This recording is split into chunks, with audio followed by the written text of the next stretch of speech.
Selanjutnya untuk nomor 2 kita punya soal. Perhatikan sistem perbedaan linear berikut.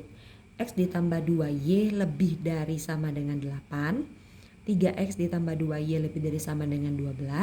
X lebih dari sama dengan 0 dan Y lebih dari sama dengan 0. Pilihlah pernyataan yang benar terkait karakteristik daerah penyelesaian sistem pertidaksamaan tersebut. Jawaban benar lebih dari 1. Pernyataan pertama, titik 0,4 merupakan salah satu titik sudut daerah penyelesaian. Yang kedua, daerah penyelesaian sistem pertidaksamaan berupa daerah yang terbatas. 3. Titik 5,2 berada di dalam daerah penyelesaian sistem pertidaksamaan. Pernyataan keempat, salah satu titik sudut daerah penyelesaian adalah 2,3 dan fungsi objektif fx sama dengan 3x ditambah 5y memiliki nilai minimum pada daerah penyelesaian. Oke, kita akan lihat pembahasannya di masing-masing pernyataan. Baik, sebelum kita menjawab masing-masing pernyataan, kita perlu membuat grafiknya terlebih dahulu supaya kita bisa melihat bagaimana bentuk grafiknya. Nah, kita akan membuat grafik daerah penyelesaian. Kita mulai dari garis yang pertama yaitu ini. X ditambah 2Y sama dengan 8. Ya. Titik potong terhadap sumbu X. Kita cari dulu dengan Y sama dengan 0.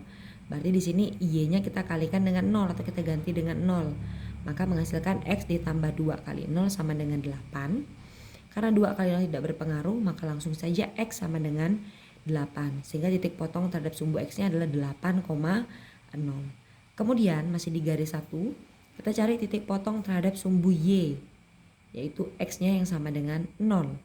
Maka yang awalnya X ditambah 2Y sama dengan 8 menjadi 0 ditambah 2Y sama dengan 8. 0 tidak berpengaruh, berarti menyisakan 2Y sama dengan 8, sehingga Y sama dengan 8 dibagi 2, menghasilkan 4. Sehingga menghasilkan titik potongnya adalah 0,4. Maka garis yang pertama, titik potongnya adalah 8,0 dan 0,4. Kemudian garis kedua, yaitu 3X ditambah 2Y sama dengan 12. Titik potong terhadap sumbu X-nya itu adalah Y sama dengan 0. Maka ini menjadi 3X ditambah 2 kali 0 sama dengan 12. Itu berarti 3X sama dengan 12. Kemudian X sama dengan 12 dibagi 3 menghasilkan 4. Sehingga titik potongnya adalah 4,0. Kemudian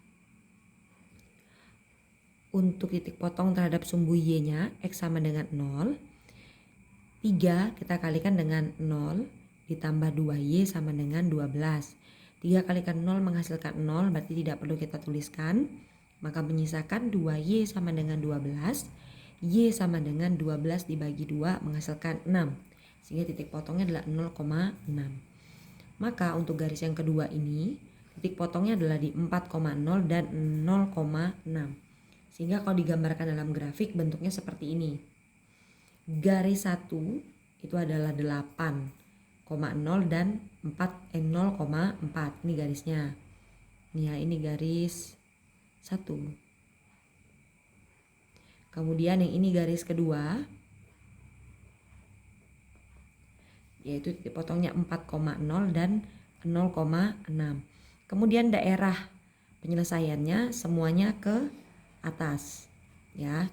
Sehingga kalau kita cuma ambil daerah penyelesaiannya yang berpotongan adalah seperti ini. Nah, baru setelah melihat ini kita akan menjawab pernyataan-pernyataan yang ada. Oke, kita akan menjawab pertanyaan sesuai dengan pernyataan yang ada. Yang pertama, titik 0,4 merupakan salah satu titik sudut daerah penyelesaian. Oke, kita cari 0,4. Berarti di sini nih. Nah, 0,4 tidak termasuk dalam daerah ini. Maka pernyataan pertama itu salah. Ya, kemudian pernyataan kedua, daerah penyelesaian sistem pertidaksamaan berupa daerah terbatas. Oke, sedangkan daerahnya ini adalah daerah tidak terbatas. Kalau daerah terbatas itu sama seperti contoh soal nomor 1. Nah, maka jawaban pernyataan 2 juga salah. Kemudian untuk pernyataan yang ketiga, titik 5,2 berada di dalam daerah penyelesaian sistem pertidaksamaan. 5,2 berarti di 5 kan di sini di antara 4 dan 6. Kemudian 2 berarti naik ke atas. Nah, di sini nih. Ya, kalian lihat ya. 5,2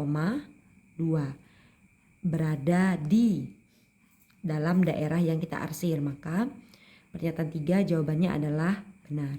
Kemudian salah satu titik sudut daerah penyelesaian adalah 2,3.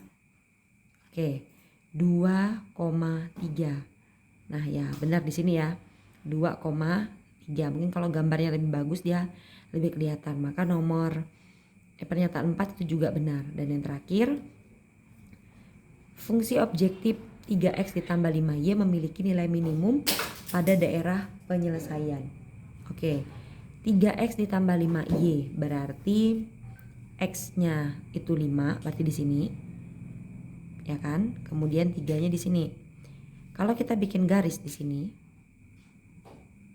nah dia berada di bawah dari daerah ini, maka dia bukan termasuk fungsi objektif yang memiliki nilai minimum karena tidak berada pada daerah ini.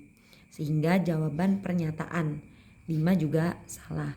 Sehingga pernyataan yang benar hanya pernyataan 3 dan pernyataan 4. Terima kasih.